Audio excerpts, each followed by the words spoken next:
Advanced Psychoproctology for Beginners, Ahole Diagnosis, Treatment, and Prevention with Dr. Jeremy Sherman.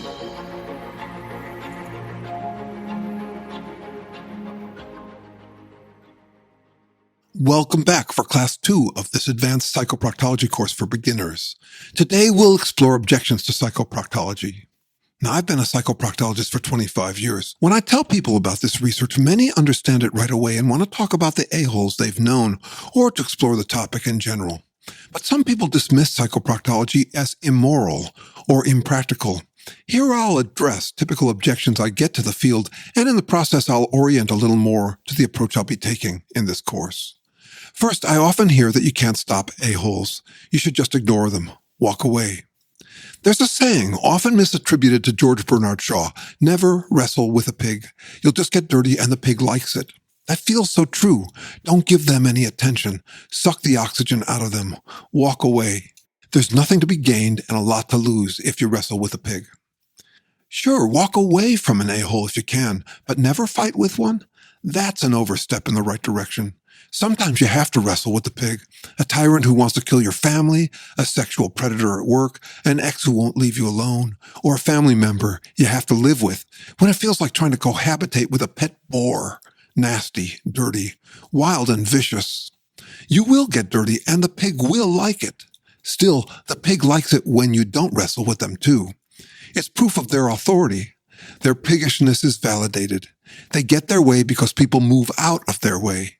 You know the impulse to get out of their way. Someone blasts you from atop their high horse, and you do a gut calculation, concluding that it will be much less hassle to humor and escape them than to confront them. With enough people opting out of a fight with a pig, the pig can rise to a position of such power that no one can fight them, let alone access them.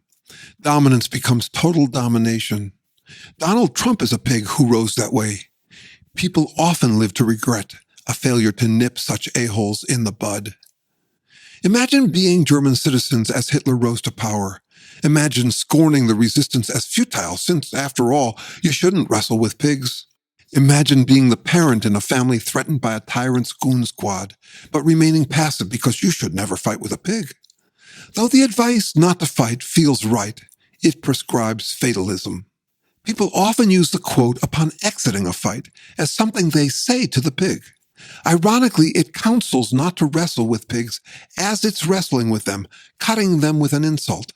Pigs are dirty fighters who love wallowing in the muck. It's a sucker's punch on the way out. As such, it's not to be taken literally. Never say never. Fight pigs even with such exit sucker punch quotes about how you won't fight with pigs. The goal here is to learn how to fight a-holes in ways that dirty them more than you, to fight them when you must and can fight them. If your livelihood depends on staying in their good graces, you'll have to fight by stealth. It's called being passive-aggressive, which is not as bad as it sounds. The oppressed have no choice but to be passive-aggressive. Active aggression is not an option for them. There have been rare, fleeting, peaceful moments in human history when some subculture could imagine never having to fight with a pig. We may have just come through one here in the United States. Happy days for some in the wealthiest nation on earth. It was a cultural moment so free and safe that white people of my generation imagined the dawning of the age of Aquarius. Love is the answer to everything. It's easy for any subculture to believe that what fits for it fits for everyone and will always. The culture-wide equivalent to be like me syndrome. The problem with pacifist cultures is that they get complacent and are easy prey for a-hole pigs. Imagine, as John Lennon says, all the people living life in peace, fewer and fewer people fighting pigs. Now, I can say that that's a dream, and I will. The remaining pigs would have a field day because no one would fight back. Most of us are sobering up quickly on the need to wrestle with pigs, yet perhaps not fast enough, given the number of times I've been counseled recently to always just walk away, sometimes by pigs tutoring me on the appropriate response to them. Walking away is a useful response to have in our repertoire. And even when you fight them, you will walk away eventually, and with only modest satisfaction, but not before doing what you can to disappoint them, making the crime of being an a-hole not pay, which is our goal in the second part of this course. In describing psychoproctology, I also hear, don't be so negative. First, don't be negative is itself negative, as if negativity is a no-no. Such hypocritical moral principles are going to be important to our work here. There are a lot of them. For example, shame on you for shaming, which is shaming, and you shouldn't be judgmental, which is hypocritically judgmental. If these moral principles are hypocritical, what should we do about them? One response is to take them as license to be hypocritical. If you tell an a-hole that they shouldn't be negative, they might laugh at you. See, you're negative too. If you say no to my negativity and shame on me for shaming, you're a hypocrite, which means I get to be one too. Your moral principles are bogus, so I don't have to listen to you. That's not what we'll do with them in this course. They're not bogus and they're not principles. Their hypocrisy exposes them as dilemmas. For example, don't be negative reveals that the moral question isn't whether to be negative, but under what circumstances. Negativity is sometimes a no-no and sometimes necessary. Sometimes shaming and judging are the smart moves, and sometimes they aren't. The list goes on. Sometimes two wrongs make a right, and sometimes they don't. Sometimes you should fight fire with fire, and sometimes you shouldn't. But getting back to negativity, it's hard to even define what's negative. All valuations are relative, even rational, as in ratio, the good of this compared to the bad of that. The more you love someone, the more you'd hate to have harm come to them. Is that love or hate? Is your love positive or negative? If you want a good outcome, should you only hope for good results, or should you pay attention to the negatives that prevent good results? To pursue a good outcome, we want to be both hopeful for what works and realistic about what doesn't. Think of the optimistic oncologist who wants to save lives and therefore studies the negative features of cancer. Think of the criminologist who imagines positive societal outcomes and does so by studying the negativities of criminal minds. Is attending to what prevents positive outcomes negative and pessimistic? That's what don't be negative implies. Are oncologists pessimistic? Again, not being negative belongs in our repertoire, but not to the exclusion of being negative. When should you bite your tongue and when should you be biting? When should you humor cheerfully, staying upbeat, positive, and hopeful? And when should you be realistic, even if reality is disappointingly negative? When should you fake it till you make it, counting on problems resolving themselves, flushed away by our positive can-do attitudes? And when, instead, should you face it till you make it, addressing problems? Let's flag this negativity dilemma with a variation on the Serenity Prayer, which, stripped of its religious origins, reads, "Grant me the serenity to accept what I can't change, the courage to change what I can, and the wisdom to know the difference." I find this an impressively clear way to present any dilemma, so it will be a recurring theme throughout this course. Here then is a variation that corners us with the dilemma hidden in the hypocritical rule that negativity is a no-no. Grant me the positivity to fake it till I make it, the negativity to face it till I make it, and the wisdom to know the difference. We need the wisdom to know the difference because we want to avoid two kinds of errors, faking it or facing it, and as a result, not making it. For example, in race relations, it's fake it till you make it to say you don't see color. That may be your positive goal, but it borders on magical thinking. So you also have to be negative enough to face the many ways that racial prejudice persists, though you don't want to be so negative about it as to treat racism as inescapable. We'll be exploring many such dilemmas, nicely formulated as variations on the popular Serenity Prayer. Our ability to address these crucial dilemmas requires lifelong learning. Pretending that never be negative is a principle you could and should always live by is the surest way to stunt your growth on dealing with that dilemma. Here, then, is a distinction I'll be threading through the whole course. People who recognize such dilemmas as lifelong work are called fallibilists. Fallibilism will be central to this course. Fallibilists acknowledge that their bets can fail. In contrast, people who gloss over such dilemmas, for example with fake principles like never be negative, are posing as infallible, as though they already have all the wisdom they'll ever need. They can be pretty cocky about it too, which is a challenge for us fallibilists. Fallibilists know they could be wrong. Infallibilists are quite sure they can't be. Still, I'll be arguing that fallibilists can and should be plenty cocky, chiefly about fallibilism being the more realistic way to live. The motto for a fallibilist is, No matter how confident I am in a bet, I'm still more confident that it is a bet. Fallibilism is not the argument that any bet is as good as any other, or that you can never tell, or that there's no reality. Nothing like that. Fallibilism is a lifelong commitment to accumulating more wisdom to notice the differences that make a difference. It's the serenity prayer itself, the quest, not to some God, but the quest to keep wising up through trial and error practice, which begins with noticing that there is a difference, for example, between situations that call and don't call for negativity. Fallibilism is how we get better at anything, from video games to brain surgery, ongoing learning by trial and error refinement. Fallibilism is the hard work of being human, in contrast with the ease of playing infallible, omniscient, know-it-all God. We humans are not omniscient. We're somniscient. We know some things and need to learn more. You'll experience significant relief in accepting your fallible status. You don't have to put on airs and keep up appearances of infallibility. You don't have to circle your wagons to protect your false infallibility as though you're officially and absolutely learned. You're learning. There's comfort in that. When you make a mistake, you can adjust, live and learn. Aholes are absolute infallibilists. That's what it means to claim the last word. For example, don't be negative is a handy way to be an a-hole. Just tell everyone who challenges your last word authority that they're being negative. That'll shut them up. If an a-hole can scold all negative feedback into silence, they get the last word. In describing my psychoproctology research, I also often hear it's wrong to be a name caller. Okay, here's a test. Given what we just discussed, what's wrong with that supposed principle? Do you hear it? Calling someone a name caller is name calling.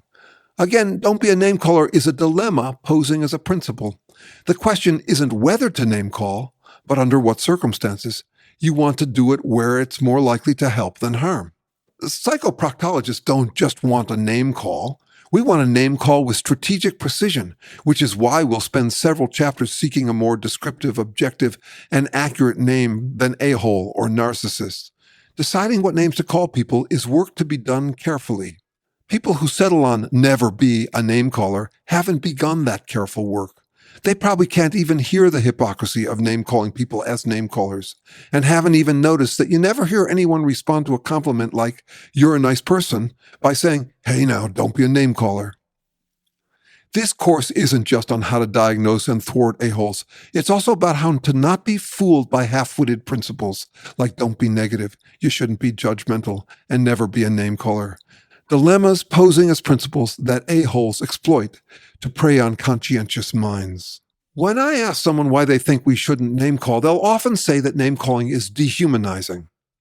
Well, is it? When you call someone an American, brunette, athlete, doctor, talent, genius, cancer patient, or woman, you don't forget that they're also human. Likewise, when you call someone an a-hole, you don't forget that they're also human. At least you don't any more than a psychologist forgets that a schizophrenic is a human, or a criminologist forgets that a criminal is a human. Still, here is a way in which we can dehumanize a-holes that we will be avoiding in this class. When I teach psychology, on the first day of class, I tell students that the most popular theory in everyday psychology is a-hole theory, a theory that answers any rhetorical question you could ask about the people whose behavior frustrates you. Why the hell would people do that? Answer, because they're a-holes. According to this popular theory, a-holes are an entirely different species from us. If you mated with an a-hole, your offspring would be no more viable than if you coupled with a cow. We will not be indulging in a-hole theory here. Becoming an a-hole is a human potential, and we're all human. No one is exempt, and to pretend we are is a move I'll call exempt by contempt. In other words, being so disdainful of a trait in others that you assume it would be impossible for you to have it. As in, moi? An a-hole? Impossible. I hate a-holes. Exempt by contempt is very popular with a-holes, and it's bogus. That we don't like being roughed up by a-holes has no bearing on whether we're a-holes inclined to rough others up. We'll assume that a-holes are human like us. We're often reminded that we're all human, but with an emphasis on the vulnerable, decent humanism of us all. It's a good reminder, but so too is its opposite. We are all human with the potential to become total a-holes. Not something we'll be forgetting here. Here's a tickling irony on that subject. There are two kinds of people, those who realize we're all one and those who don't. Now, which kind of people are we psychoproctologists? We're both. We recognize that there's only one kind of people, and yet we make a careful and clear distinction between a-holes and non-a-holes. Now, here's another common objection to this work. Don't call people a-holes. Blame the sin, not the sinner. Let's say being an a-hole is a sin. Is there a difference between calling someone an a-hole, calling their behavior aholian, or saying that they do a-hole things? Yes, there is. Calling someone an a-hole is usually more direct and accusatory than saying that they do a-hole things. Calling someone an outright a-hole, like any description of anything or anyone, is something you'd want to get right. Descriptions have their shadings. You'd want to hold off on diagnosing them as an outright a-hole until they exhibited a lot of reliably aholian behavior, and you weren't getting through by more diplomatic means. Now, is there a decisive moral difference between naming the sin versus the sinner? Is it totally okay to accuse someone of engaging in a-hole behavior, but never okay to call them an a-hole? Let's start by asking whether that's a general rule you can apply to all qualities. If your friend seems reliably loyal, should you never describe them as your loyal friend because that would be praising the virtuous, not the virtue? It seems an arbitrary rule, or more like a rationalization, as though you can accuse anyone of anything as recklessly as you want, just so long as you follow the syntactical rule. You can get away with saying that someone is consistently engaged in a-hole behavior, so long as you never call them an outright a-hole. It's an arbitrary rule at best. Maybe what it's trying to address is not a matter of morality but strategy. Calling someone an outright a-hole is fighting words. They're bound to push back. Better to be more diplomatic than that. Validate them as a person who has strayed, and they're more likely to come around. Again, sometimes. We want that tactic in our repertoire, but we wouldn't want it to convince us that there are no outright a-holes. And here's why. There's a fundamental gear switching we'll have to do once we've made a careful strategic bet that we're dealing with an outright a-hole. We want to give the benefit of the doubt to decent people. We do not want to give the benefit of the doubt to a-holes any more than we want to enable psychopaths by assuming they mean what they say. We'll want to ignore what's between the lines with people we trust. We'll want to attend to what's between the lines with outright a-holes. More on this later. Still, I'll give it this. There's a saying I like in Buddhism, drive all blames to one. I apply it in lots of situations. For example, rather than assuming all of my frustration with an ex-partner was due to their character flaws or mine, I assume that partnership itself is complicated. In partnership, and particularly in marriage, you're pledging eternal intimacy and enthusiasm, which is a lot to ask of humans. Drive all blames to one. Neither my exes nor I were particularly bad people, nor did we merely engage in bad behavior. Instead, the demands of partnership explain a lot about what goes wrong in them. Likewise, I drive all a-hole blame to one, a sin that comes with the territory of being human. We'll be getting to that in Class 5 when we address the natural history of a-holes. In all of us humans, there would be a temptation to be an a-hole, because that sin may be the original one that comes with the pressures and temptations of having language as we humans do. In the beginning was the Word, not God's word, but human words. Not at the beginning of the universe or the beginning of life, but the beginning of human life. With words came both the temptation and the capacity to claim the last word, even though there are no last words, no words about which other words can't be said. Any declared last word can be challenged by subsequent words. I'll call that the last word paradox. Having words tempts us to claim last words that words prevent us from getting. In the beginning was the Word, but there is no end to potential words. There were first words, but there are no last words. One benefit of blaming the generic sin of aholerey and not the sinner is that I'm unimpressed by the preening that a-holes do, or by the particular beliefs they claim justify their last words. Aholerey is an equal opportunity destroyer. You can be an a-hole for any opinion, so while some opinions are worse bets than others, I don't distinguish a-holes based on their beliefs. A-holes fancy that they are brilliant exceptions because of their brilliant breakthrough ideologies. I think of a-holes as generic. Becoming an a-hole has its advantages, and lots of people fall for them, from any angle. Indeed, we all do from time to time, as we'll be discussing. When we're cornered or we see an opening or when we can get away with it, we tend to reach for the same last word tactics implied by total a-holes. The evidence is substantial in the social sciences. All of us lie. All of us engage in hypocrisy. All of us are at least somewhat selfish or self-centered. All of us gaslight too. Anytime we try to persuade people of our interpretation because we hope it's true, we're engaged in what could be called everyday gaslighting. If you think you never lie, you're lying. If you say that other people engage in hypocrisy but you don't, you're using a hypocritical double standard. This poses a big challenge for us psychoproctologists. What's the difference between lying occasionally and being an outright liar? What's the difference between occasional hypocrisy or gaslighting and being an outright hypocrite or gaslighter? More generally, what's the difference between occasionally doing a-hole things and being a total a-hole? That challenge is critical, and there's a good solution to it, which we'll address. Oh, heck, I'll hint at it here. We've misremembered the original quote. It wasn't power corrupts. Absolute power corrupts absolutely. It was power tends to corrupt. Absolute power corrupts absolutely. That's true of all a-hole tactics, all the power grabs. For example, lying only tends to corrupt. It doesn't always. Sometimes lying is just what the doctor ordered. As I mentioned in class 1, the world is just too much for any of us. We need some self-soothing, something to blunt the slings and arrows of outrageous fortune.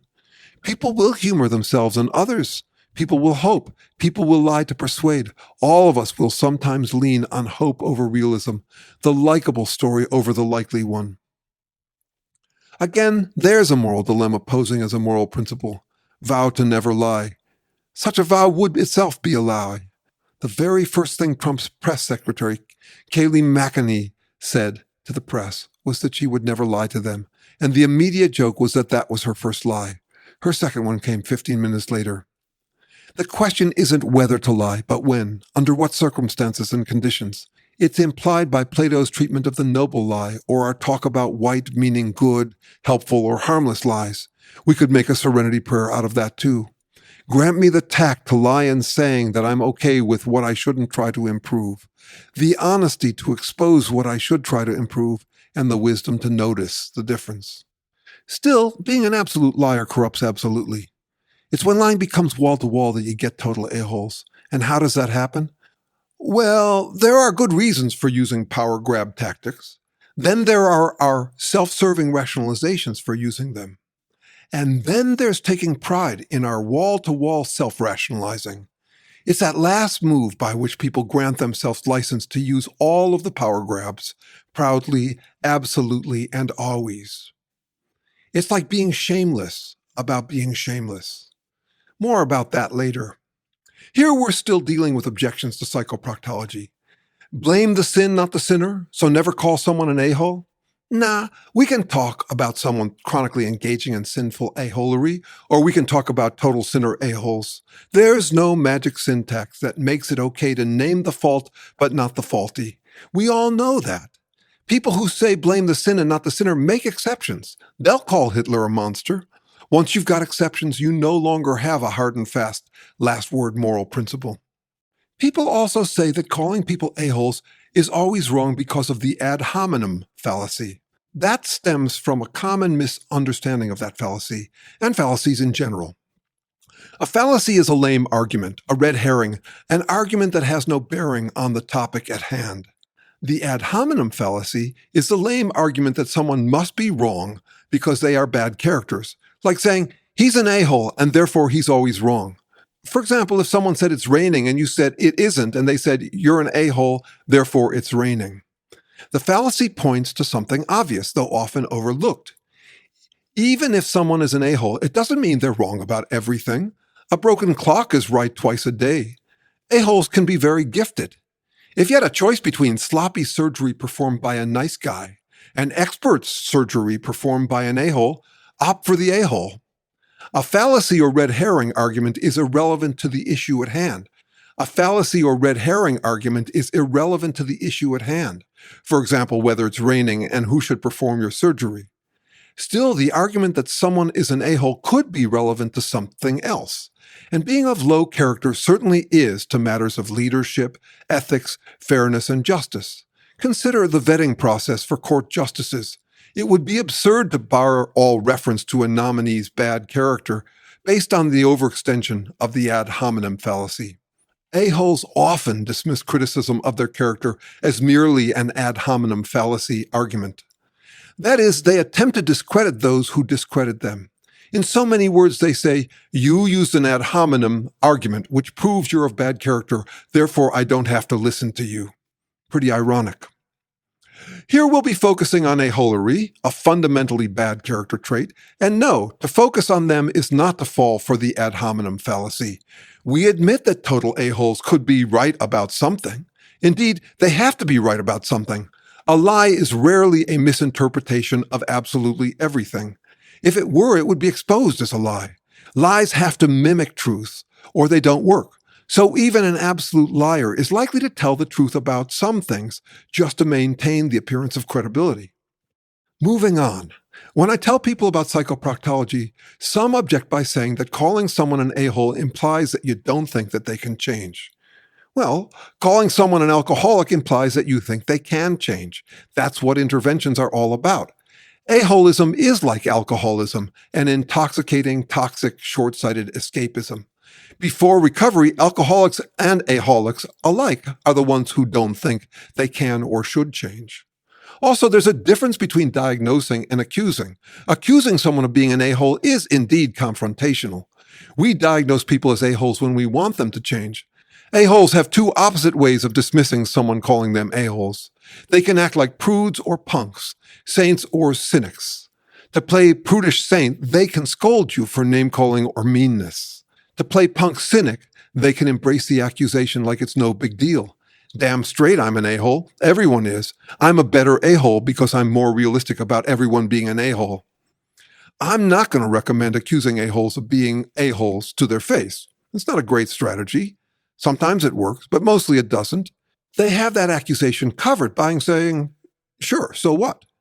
But diagnosis is different from accusation, and yes, you want to be able to diagnose a-holes carefully so you can respond to them differently from how you respond to normal people.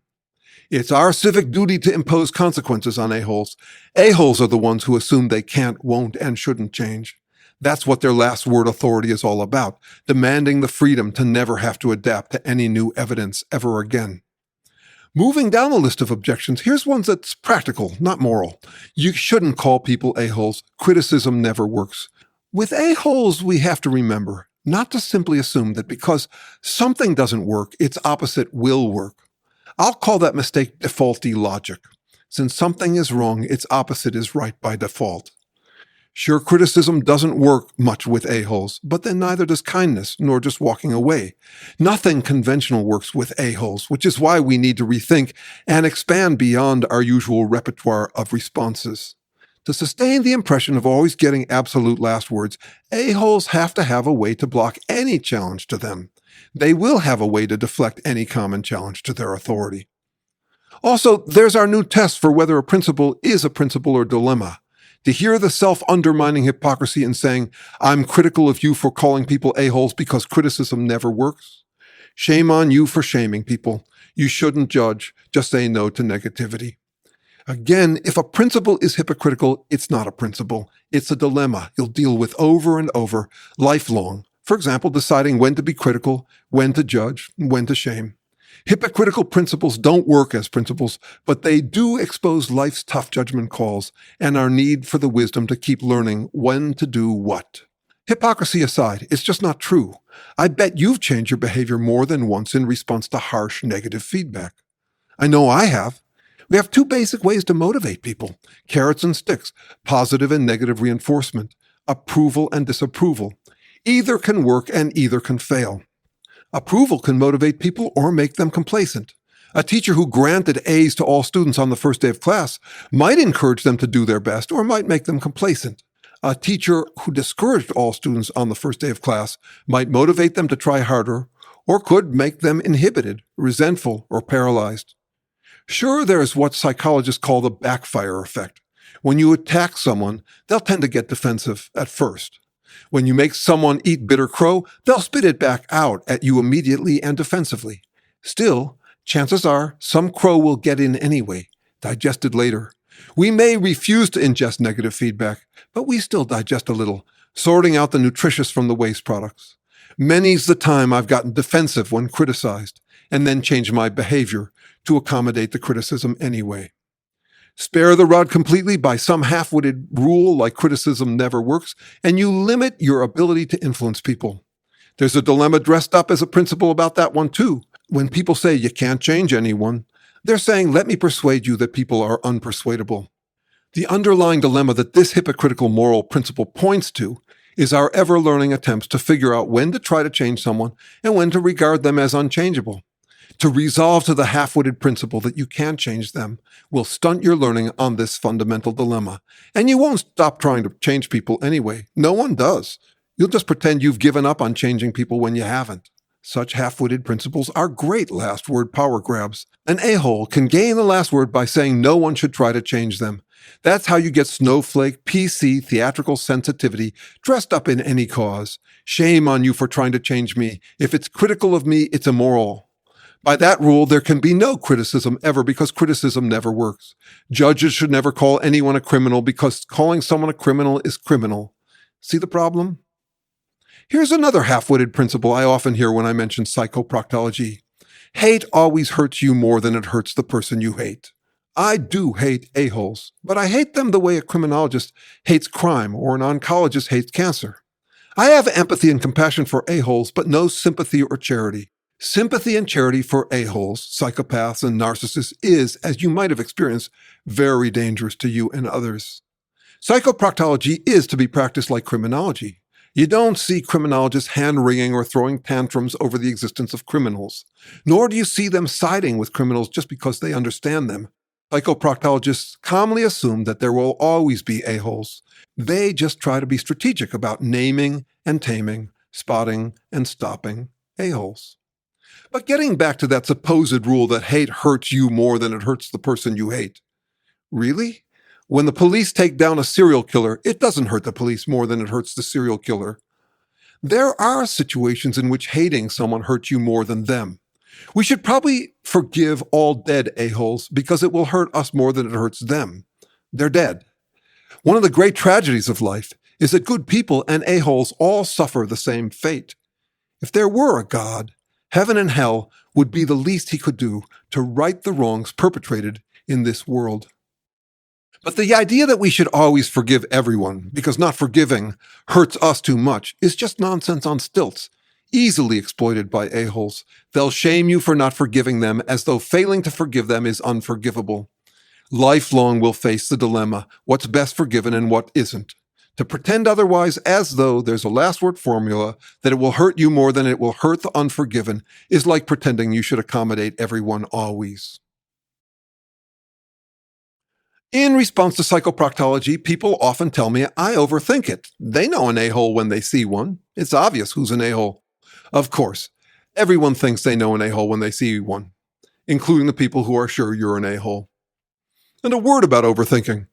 It's okay for anyone to say that by their standards, someone thinks too much or too little, but only if they recognize that it's a subjective, not an objective standard. Psychoproctologists have to keep an ear cocked for fake objectivity, people pretending that they're the gold standard, the measure of all things. It's rife and evidence of aholian last-wordism. Will Rogers said everyone's ignorant about something. The world is full of an overwhelming number of things, far more than any of us can attend to. We each have to ignore lots. We each allocate our finite fuss budgets, fussing over some things and not others. Our fuss budget allocations are our biases. We attend to some things while ignoring others. Accusing people of thinking too much or having biases is as clueless as laughing at them for having noses. We all have noses and we all have biases. We all think too much about some things and not enough about others by someone's standards. Don't pretend that you're the last word on what to attend to and what to ignore. Don't pretend that if it's not interesting to you, it's irrelevant. That's fake objectivity, claiming the neutral last word, which is an a-hole pretension. Finally, I also hear from people who seem to settle comfortably and even proudly into the mystery about a-holes. They'll say, I'll never understand a-holes. There's no accounting for their behavior. The pride flows naturally from the foreignness, saying I'll never understand pigs, as a virtue signal, that you're as far as can be from those lowly beasts. It's okay to bow out of an exploration. I do it plenty, often saying, "Sorry, I fuss elsewhere." Now, I think that's a problem when it comes to exploring aholes. I think understanding them should be general curriculum for all citizens as part of our civic defense. But who am I to say what everyone must explore? Maybe psychoproctology should be a required course, but for now it's an elective. Still, it's our elective here. Anyone is free to shrug off aholes, saying they'll never understand them. They can excuse themselves and take other courses in life. Still, that has no bearing on whether psychoproctology is a worthy field to fuss about. Okay, so those are some of the reasons I'm told that I shouldn't be a psychoproctologist, and my reasons why I am one anyway, and why I encourage other people to become psychoproctologists too. In the next session, we'll be sorting through and ruling out common, popular, but unworkable formulas for distinguishing aholes, clearing away the distractions in our search for a better way to distinguish them. I hope you'll stick around.